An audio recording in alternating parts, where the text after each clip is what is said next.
오늘 주시는 하나님의 말씀은 요한계시록 13장 11절에서 18절까지의 말씀입니다. 제가 한 절, 여러분들이 한 절씩 교독하겠습니다.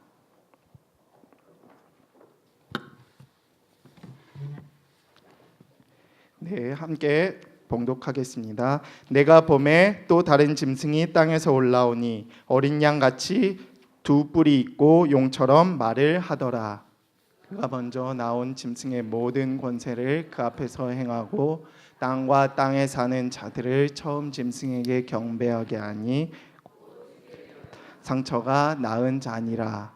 큰 이적을 행하되 심지어 사람들 앞에서 불이 하늘로부터 땅에 내려오게 하고 짐승 앞에서 받은 바 이적을 행함으로 땅에 거하는 자들을 미혹하며 땅에 거하는 자들에게 이르기를 칼에 상하였다가 살아난 짐승을 위하여 우상을 만들라 하더라. 그가 권세를 받아 그 짐승의 우상에게 생기를 주어 그 짐승의 우상으로 말하게 하고 또 짐승의 우상에게 경배하지 아니하는 자는 몇이든지 다 죽이게 하더라. 큰 자나 부자나 가난한 자나 자유인이나 종들에게 그 오른손에나 이마에 표를 받게 하고 누구든지 이 표를 가진 자 외에는 매매를 못하게 하니 이 표는 곧 짐승의 이름이나 그 이름의 수라. 지혜가 여기 있으니 총명한 자는 그 짐승의 수를 세어보라. 그것은 사람의 수니 그의 수는 666이니라. 할렐루야. 예배신 모든 분들을 축복합니다. 부활하신 주님이 제자들을 찾아오셔서 제일 처음에 하신 말씀이 뭐죠? 평안할지어다 평강이 있으라. 왜 평안을 얘기하셨을까요? 평안하지 않으니까. 그렇죠? 평안하면은 평안하라고 얘기하지 않으셨겠죠. 제자들이 굉장히 예수님을 잃고 불안해하고 또 예수님 부활했다는 얘기도 들었는데 정말일까? 확인도 안 됐고 여러 가지 복잡한 그런 상황 속에서 불안에 떨고 있을 때, 두려워서 떨고 있을 때 주님이 제일 먼저 부활하신 주님이 오셔서 평안이 있을지어다, 평안하라, 평강이 있을지어다. 우리 한번 같이 옆에 분에게 인사하죠. 평안하십시오. 샬롬. 평강을 누리십시오. 평강이 수시로 깨집니다. 이게 지켰다가도 무너지고 또 세웠다가도 무너지고 우리가 예배 드릴 때 또 평강이 깨지기도 해요. 두려움에 사로잡혀 부활절이 지나면 이제 승리고 주님이 부활하셔서 이제 계속 잘 되겠구나. 그러면 얼마나 좋겠습니까? 부활절 이후에 또 시험이 오고 환난이 오고 우리는 무너지고 또 내 마음은 요동치고 우리의 믿음이 우왕좌왕하고 그러나 그 믿음, 그 오락가락하는 그 연약한 믿음 속에서도 주님이 오셔서 우리의 믿음을 붙잡아 주시고 평강으로 또 안전함으로 또 강건함으로 이 시간 여러분과 또 저의 삶을 인도해 주실 줄로 믿습니다. 부활절 저희들 잘 지났고요. 저녁에도 우리 칸타타 잘 했습니다. 다음 주부터 저희 부흥회가 있습니다. 교회에 정말 말씀이 또 예배가 하나님이 일하시는 하나님이 더 역사하시는 우리를 새롭게 하시는 그런 진짜 주님이 일으키시는 부흥 진짜 성령의 역사가 우리 교회 가운데 나타나기를 위해서 기도해 주시고 또 많이 참여해 주시면 좋겠습니다. 우리 나고야 팀은 내일 새벽에 6시 반에 내일 모레 이틀 후에 출발합니다. 3박 4일 짧은 일정인데 이 사역 분야는 좀 많아서 저희들이 잘 마치고 다녀올 수 있도록 기도해 주시고 오늘 예배 마치고 우리 나고야 팀은 우리 비전홀에서 저랑 같이 모여서 점검하고 떠나도록 하겠습니다. 다음 주와 그 다음 주 수요일 날 이 시간에는 저희가 가평 목동 교회 집회하러 갑니다. 그래서 저하고 몇 분은 이제 가서 원래 저 혼자 가도 되는데 저 혼자 가는 것보다 우리 예배팀이 가고 기도팀이 또 몇 분이 같이 가면 훨씬 힘이 나고 또 농어촌 교회 또 그 외로운 곳에 목회하는 목사님, 성도님들 또 제가 1년에 한 번이나 두 번 만나게 되니까 가실 분들은 혹시 5시에 떠날 거니까요. 미리 신청하셔야 차량을 준비할 수 있으니까 기억해 주시고 또 우리 수요 예배도 여기서 부목사님들이 예배하시니까 같이 같은 시간에 기도할 수 있도록 그렇게 했으면 좋겠습니다. 우리가 드라마 바이블을 잘 끝내고 오늘 다시 요한계시록 13장을 돌아왔습니다. 요한계시록 13장은 사탄이 계속 하나님의 심판이 임하는데도 계속 세력이 약해지지 않고 끝까지 버티고 또 성도들을 괴롭히고 하나님의 교회를 파괴하고 또 여러 이 땅에 극악한 일들을 하는 그 마지막 그런 버티는, 그래서 성도들의 인내 또 믿음이 필요한 그런 내용으로 되어 있습니다. 요한계시록에까지 와서도 또 마지막까지 와서도 사단이 또 이 공격이, 고난이, 환난이 끊이질 않아요. 그것이 우리의 믿음의 여정이죠.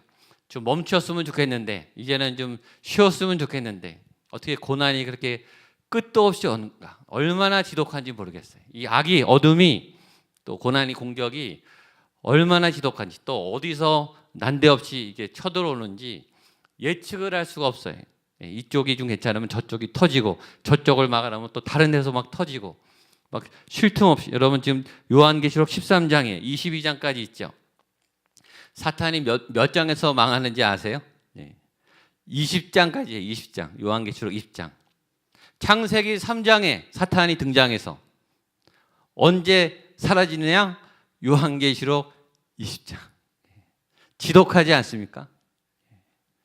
인류가 시작해서 하나님이 인간을 만드신 그 이후 시작부터, 창세기 3장부터 마지막 심판 마지막까지 얼마나 우리를 괴롭히고 하나님을 대적하고 공격하는지 성경이 그렇게 기록하고 있어요.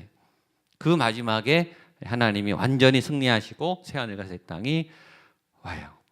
우리는 아주 이제 그만했으면 좋겠다. 아니면 내가 막 포기하고 싶을 만큼 아주 지독하게 이 어둠이 계속 공격을 하죠. 특별히 13장은 여러 세상의 권세, 권력, 상황, 이런 정황들, 세상이 갖고 있는 힘을 가지고 이 교회를 공개적으로, 대대적으로 핍박하는 그런 세력들을 묘사하고 있습니다. 세상 권력이, 세상의 어떤 힘들이, 세상의 어떤 미혹의 강력한 것들이 교회를, 여러분들을, 우리의 믿음을 흔들어놔요. 하나는 내부적으로 오죠.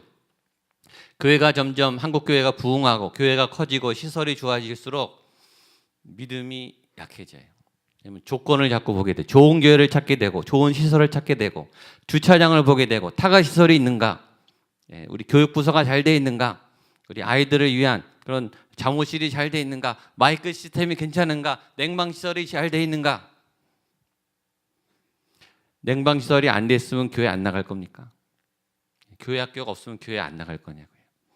우리가 자꾸 조건을 따지고 그런 것들이 불편하면 교회 불평을 하고 사역자들끼리 부딪히고 싸워서 믿음을 잃어버려요.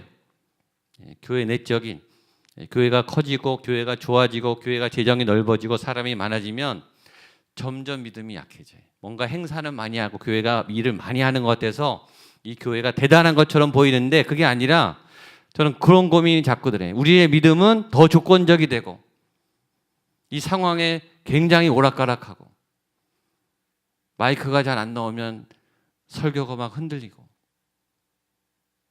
이 냉방이 안 되면 기도가 안 나오고, 우리의 믿음이 그런 수준인 거예요. 옛날에는 핍박을 하고 죽인다고 하고 잡아들이고 국가에서 법으로 금해도 몰래 다니고 전도하고 그랬잖아요. 내 믿음은 얼마나 가짜가 아닌가, 내 믿음은 얼마나 약해지지 않는가. 교회가 좋아지고 상황이 좋아지고 여러 형편이 좋아지면서 저와 여러분의 믿음은 정말 병들어가지 않는가, 가짜는 아닌가. 정말 이런 어둠이 오고 공격이 올 때 나는 정말 예수님을 목숨을 걸고 선택할 수 있는가, 그런 고민을 해야죠. 그렇죠? 내 믿음은 정말 진짜인가.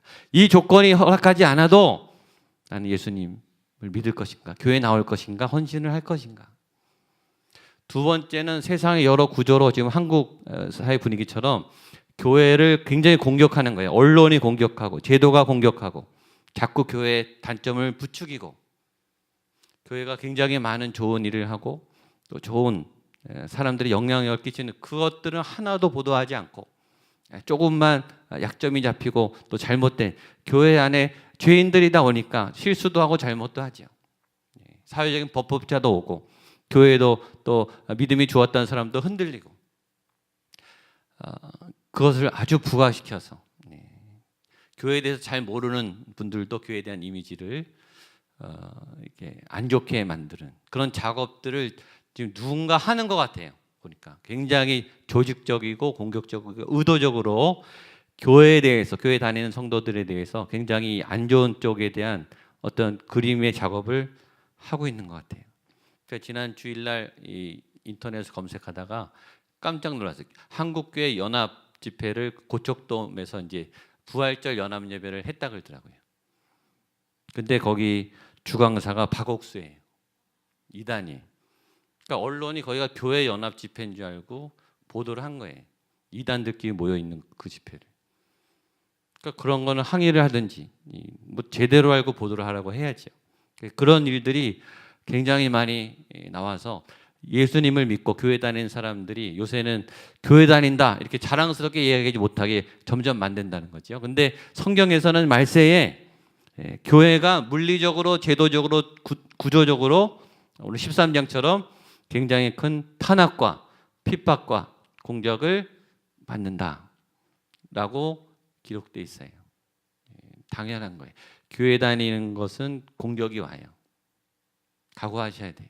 내가 예수님을 믿을 때 여러분들이 오해를 받고 모함을 당하고 교회를 못 다니게 할 만큼의 어떤 분노가 일어나는 사건이 자꾸 생겨요. 그리고 나도 시험이 와요. 그런 일들이 생긴다라고 말하고 있습니다. 보겠습니다. 11절 말씀 시작.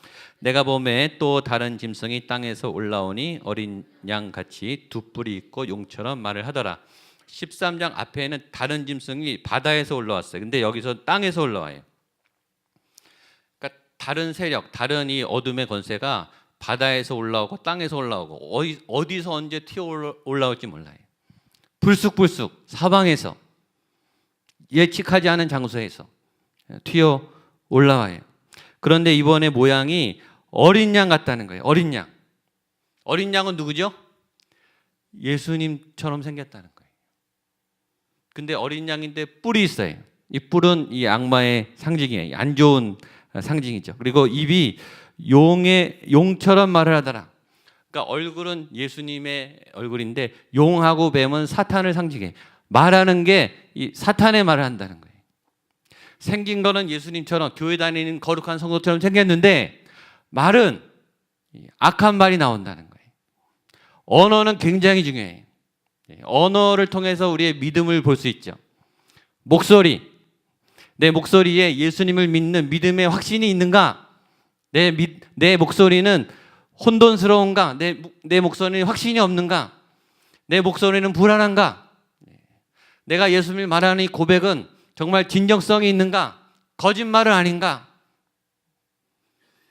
예수님처럼 생겼는데 말은 사단을 말을 하는 그런 존재가 나왔다는 거예요. 그리스도의 흉내를 내는 사단의 음모. 교회의 모습을 하고 있지만 교회가 아닌 그런 교회가 있죠. 성도의 모습을 하고 있지만 성도가 아닌. 겉모양과 모든 행위는 교회 다니는 것처럼 보이지만 그 내용은 알맹이는 성도가 아닌, 교회가 아닌 가짜 그런 세력이 있을 수 있죠. 예수님 연기를 잘하는 배우가 연기를 잘하면 뭐 하겠어요? 예수님 연기를 아무리 잘한들 뭐 하겠냐고요. 그분 안에 예수님이 계셔야죠. 예수님 목소리를 잘 말하는, 성경을 잘 낭독하는 성우가 아무리 목소리가 좋으면 뭐 하겠어요? 그 속에 성령이 있어야죠. 가짜가 나타나는 거예요. 가짜. 예수님 모습은 예수님 닮았는데 어린 양의 흉내를 내는데 그 말은 용의 말을 하는. 그러니까 뭔가 이 사단이 자꾸 하나님을 모방하고 하나님처럼 되고 하나님의 권세를 갖고 싶어하는 그런 모습이 자꾸 나오는 거죠. 예수님을 닮아가는 거는 좋아요. 예수님을 따라가는 건 좋아요. 예수님 자리에 앉으면 안 돼요. 비슷한 것 같은데 헷갈려요. 예수님을 따라가고 예수님을 만나고 예수님 닮다가 예수님 흉내를 내다가 자기가 예수님인 줄 알고 예수님을 부려먹고 예수님에게 주장하고 예수님에게 따지고 예수님에게 화를 내고 자기가 어느새 예수님의 자리에 앉아 있는 거죠. 우리의 모습 안에 이런 모습이 있을 수 있습니다. 이런 짐승이 올라왔습니다. 12절 말씀, 12절 13절 보겠습니다. 시작. 그가 먼저 나온 짐승의 모든 권세를 그 앞에 행하고 땅과 땅에 사는 자들의 처음 짐승에게 경배하게 하니 곧 죽게 되었던 상처가 나은지라. 큰 이적을 행하되 심지어 사람들 앞에서 불이 하늘로부터 땅에 내려오게 하고. 이 괴물은, 이 짐승은 굉장히 권세를 갖고 있습니다. 권세. 사람들을 경외하게 하는. 사람들은 힘 앞에 약해요. 그래서 힘을 갖고 싶어 해요. 그래서 힘 앞에 비굴해요. 그 힘에게 다치지 않으려고. 그 힘이 주는 특권을 같이 누리고 싶어서. 우리가 다 힘 앞에 비겁해. 우리는 힘에 굉장히 약해. 그리고 힘에 대한 욕구를 갖고 있어요. 나도 그 힘을 갖고 싶은. 그래서 큰 힘을 갖고 있는 사람을 우리는 우러러보고 존경하고 그 앞에 꼼짝을 못해요. 리차드 포스터가 얘기했죠. 이 돈하고 이 성하고 권력, 이 안에 굉장히 우리가 어떤 파워, 힘을 갖고 싶은, 이 돈 안에도 힘이 있어요. 이 성적인 거 안에도 힘이 있어요. 어떤 욕구가 있죠. 욕망이 있죠. 내가 뭔가를 분출하고 싶은, 내 마음대로 하고 싶은 어떤 파워에 대한 이 꿈이 있어요. 근데 이 괴물이 그 엄청난 권세를 행했다는 거예요. 그리고 13절, 큰 이적을 행했다는 거예요. 굉장히 놀라운, 이 사람 같지 않은 신화와 같은, 이 시대의 신화와 같은 기적이 얼마나 일어납니까? 얼마나 능력자들이 많고, 얼마나 머리 좋은 분들이 많고, 얼마나 탁월한 예술가들이 많아요. 사람들에게 감탄을 주는, 기가 막혀요.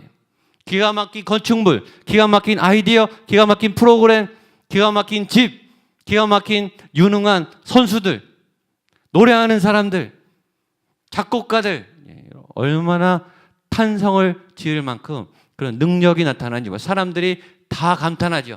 박수를 쳐 영광을 돌린다고. 영광. 그룹이나 이름도 신화가 있잖아요. 신화. 정말 하나님처럼 경배를 받고 싶어하는 그런 세력들이 있다는 거예요. 특별히 여기 보면은 사람들 앞에 불이 하늘로부터 땅에 내려오게 하고, 이건 엘리야에게 임했던 하나님의 역사죠. 그러니까 하나님의 선지자들과 하나님의 종들이 과거에 행했던 그런 어떤 신적인 아주 거룩한 역사의 일들을 이들이 흉내내면서 하나님의 역사인 것처럼, 저 사람에게 하나님의 영이 있는 것처럼 사람들 놀라게 하고 미혹하게 하고 경배하게 하는 그런 탁월한 능력과 권세들이 막 펼쳐진다는 거예요. 그때 사람들은 막 따라간다는 거죠. 그리고 부러워하게 된다는 거예요. 그런 시대 현상을 설명하고 있습니다. 그래서 우리는 조심해야 돼. 기적이라고 해서, 능력이라고 해서, 탁월하다고 해서 다 따라갈 수 있는 건 아니다. 굉장히 조심해야 되죠. 잘 되기만 한다면 우리는 이 속을 다 내놔요. 자존심을 다 버리고, 잘 될 수만 있다면, 그 자리에 갈 수만 있다면, 그렇죠? 모든 걸 걸지 않습니까?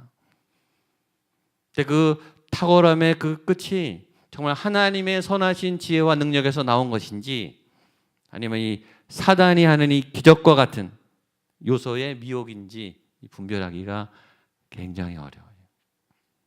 그럼 분별해야 돼요. 여러분에게 그런 하나님의 건강한 능력이 부어지게 되기를 축복합니다. 이 능력 있고 힘이 얻어지는 과정에서는 그래서 미혹이 굉장히 많아요. 불순종하게 하는, 타협하게 하는, 이거 눈 감고 그냥 하라. 그리고 크게 된 다음에 너가 하나님께 영광을 돌려라. 그런 미혹이 얼마나 많은지 몰라요.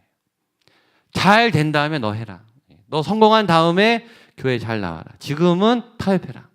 이런 게 많죠. 그러니까 하나님께서 주시는 건강한 이 기적들은 뭔가 우리 영혼이 따뜻해지고 건강해져요. 우리가 알아요. 느낌이 세상으로부터는, 사단으로부터는 능력은 굉장한데 뭔가 섬뜩해요. 그리고 뭔가 반드시 부작용이 있어요. 그런데 굉장히 미혹적이에요. 보상이 많아요. 달콤해요. 단호하기가 쉽지 않아요. 이거를 내치기가 굉장히 어렵다고요. 끊어내지 못해요. 이 사단들이 이런 걸로 미혹을 한다는 거죠. 그래서 분별이 없는 사람들이 다 따라가요. 14절 15절입니다. 시작. 짐승 앞에서 받은 바 이적을 행함으로 땅에 거하는 자들은 미혹하며 땅에 거하는 자들에게 이르기를 칼에 상하였다가 살아난 짐승을 위하여 우상을 만들라 하더라. 그가 권세를 받아 그 짐승의 우상에게 생기를 주어 그 짐승의 우상으로 말하게 하고 또 그 짐승의 우상에 경배하지 아니하는 자는 몇이든 다 죽이게 하더라. 16절 보겠습니다. 그가 모든 자 곧 작은 자나 큰 자나 부자나 가난한 자나 자유인이나 종들에게 그 오른손이나 이마에 표를 받게 하고, 그 권세를 보여주니까 사람들이 막 따라간다는 거예요. 누가 따라가죠? 분별이 없는 사람, 중심에 하나님이 없는 사람, 막 혹하는 거예요. 뭔가 굉장한 게 있는 것처럼 우리의 주목과 눈과 우리의 관심을 막 이끌어 가는 거죠. 여기 땅에 거하는 사람이라고 됐죠. 14절. 짐승 앞에 받은 이적을 행함으로 땅에 거하는 자들은 미혹하여, 생명책에 이름이 없는 사람들, 그 마음에 성령이 없는, 성령의 영이 없는, 성령의 영은 지혜의 영이고 생명의 영이어서 분별이 가는 거예요. 분별. 아닌 건 아니구나, 이거 가짜구나, 이거 미혹이구나, 이거 함정이구나. 여러분들이 위험에 있을 때 이 분별의 영이, 지혜의 영이, 생명의 성령의 법이 여러분들을 그 위혹에서 구원해 주시기를 주님의 이름으로 축복합니다. 이 마음이 없으면 막 끌려가는 거예요. 안 하면 안 될 것 같고, 그런 다급함으로 우상을 자꾸 만들라. 근데 이 권세가 얼마나 강한지 15절에 보면요, 그가 권세를 받아 그 짐승의 우상에 생기를 주어, 하나님의 생기의 이 능력까지, 뭔가 부활한 것처럼, 진짜 부활은 아닌데 정말 죽었다가 살아난 것처럼 이렇게 아주 거의 하나님인 것처럼 다 속을 만큼 어마어마한 능력, 막 사람을 고치기도 하고 사람을 살리는 것처럼 보이기도 하는 그런 어마어마한 미혹을 준다는 거예요. 그래서 표를 받게 하죠. 우리 16절로 18절까지 마지막 보겠습니다. 시작. 그가 모든 자 곧 작은 자나 큰 자나 부자나 가난한 자나 자유인이나 종들에게 그 오른손이나 이마에 표를 받게 하고 누구든지 이 표를 가진 자 외에는 매매를 못하게 하니 짐승의 이름이나 그 이름의 수라. 지혜가 여기 있으니 총명한 자는 그 짐승의 수를 세어보라. 그것은 사람의 수니 그의 수는 666이니라. 아멘. 이것을 분별하는 사람들이 지혜가 있어야 되고, 총명한 자는 그 수를 헤어봐서 분별하라. 여러분의 지혜가 있게 되기를 축복합니다. 하나님의 총명이 가득하게 되기를 축복합니다. 옆에 분에게 지혜가 있을지어다. 네. 총명한 사람이 되십시오. 네. 분별의 사람이 되십시오. 네. 분별, 거룩은 카도시, 쳐내는 거예요. 단칼에, 냉정하게 끊어내는 거예요. 아닌 건 아닌 것으로. 또 흉내를 내잖아요. 앞에 나온 14만 4천 하나님의 백성, 성도 12 곱하기 12 곱하기 14만 4천, 하나님께서 구원받은 모든 신구약의 백성들에게 표를 줬어요. 보혈의 표, 예수 그리스도의 흔적을 줬다고. 여러분에게도 저에게도 이 흔적이 있는 줄로 믿습니다. 근데 사단이 그걸 흉내내는 거예요. 니네 이마에 표를 받아야 된다. 이마에 인을 맞아야 된다. 근데 그 표를 봤더니 666이라는 거예요. 이게 666이 뭔지 굉장히 막 혼돈스럽죠. 사단의 거는 하여튼 혼돈스러워요. 헷갈려요. 뭐가 뭔지 모르게 해요. 그래서 처음에는 이 숫자로 막 풀었죠. 누구를 상징하는 암호당, 네로라는 글씨를 풀면, 이 옛날에는 알파벳에 다 숫자가 있기 때문에 그 이름 철자를 풀어가지고 숫자를 연결하면 네로라는 이름이 666이 된다는 거예요. 네로가 666이구나. 교황 중에 타락한 나쁜 이름을 가진 교황들을 숫자를 풀어봤더니 666이 된다는 거예요. 그래서 그런 사람들이 666이었구나, 이렇게 해석을 했다는 거죠. 근데 이제 또 하나의 방법은 이 666은 상징하는 게 뭐냐 하면 777, 하나님의 완전수 7. 성경에는 7이라고 하는 숫자가 하나님의 어떤 역사에 많이 나오죠. 7교회, 7인, 7나팔, 7대절. 그렇죠? 하나님이 창조를 6일 동안 하시고 7일째, 일주일이 7일이잖아요. 그러니까 어떤 하나님의 창조의 완전한 숫자가 7이라고요. 하나님의 완벽한 수가 7인데 6은 하나 없는 거 아니에요, 그렇죠? 예, 그 7이 3개, 하나님의 완전한 수가 완전수, 또 삼위일체 그 3개, 그러니까 777, 어떤 하나님의 완벽한 통치, 하나님의 임재, 하나님의 영광을 상징한 어떤 숫자에서 하나씩 모자란 666. 그러니까 2단은 거의 비슷한데 뭐가 하나 살짝 다른 거죠. 가짜들은 거의 같아요. 짝퉁은 거의 같아요. 근데 뭐가 살짝 다르죠. 그게 가짜라는 거예요. 666이 그런 상징적인 아주 미혹의 어떤 대변하는, 하나님의 것 같은데 하나님의 것이 아닌, 진리인 것 같은데 진리인 게 아닌, 이 길이 맞는 것 같은데 뭔가 살짝 이상한 그 666이라고 해석을 한다는 거예요. 저는 이 해석이 더 잘 맞는 것 같아요. 뭔가 하나님의 길인 것 같고 내 길인 것 같고 우리의 선택인 것 같고 하나님의 응답을 받은 것 같은데 뭔가 끝에 살짝 이상한, 아닌 것 같은, 구분이 잘 되지 않는, 그러니까 진리로 우리가 잘 무장하고 성령이 충만하고 또 깨어있어도 분별을 해야 되고 또 조심해서 자꾸 살펴야, 확인해야 이게 정말 하나님의 것인지 가짜인지 알게 된다는 거예요. 그래서 지혜가 여기 필요하다라는 거예요. 이 지혜는 하나님의 지혜입니다. 이 말은 뭐냐면 저와 여러분의 능력과 지식으로는 분별 못한다는 거예요. 우리는 헷갈려요. 이거인 것 같기도 하고, 그래서 자꾸 우리는 데이터를 보고 연구를 하고 고민을 하잖아요. 고민하지 말고 기도하세요. 하나님께 물어보세요. 하나님께. 우리가 의외로 하나님께 안 물어봐요. 시원찮은 거는 잘 물어보는데 정말 중요한 거 안 물어봐요. 긴장해서. 지혜가 여기 있으니 총명한 자는 그 수를 세어보라. 하나님께 물어보세요. 또 하나님의 답을 기다리시고, 하나님이 답 주기 전까지 결정하지 마세요. 때로 하나님이 바로바로 응답을 주지 않고 기다려, 이런 것도 많아요. 조급해하지 말고 안타까워하지 말고 하나님의 답을 기다리세요. 하나님이 여러분에게 답을 주실 줄로 믿습니다. 그게 총명한 거예요.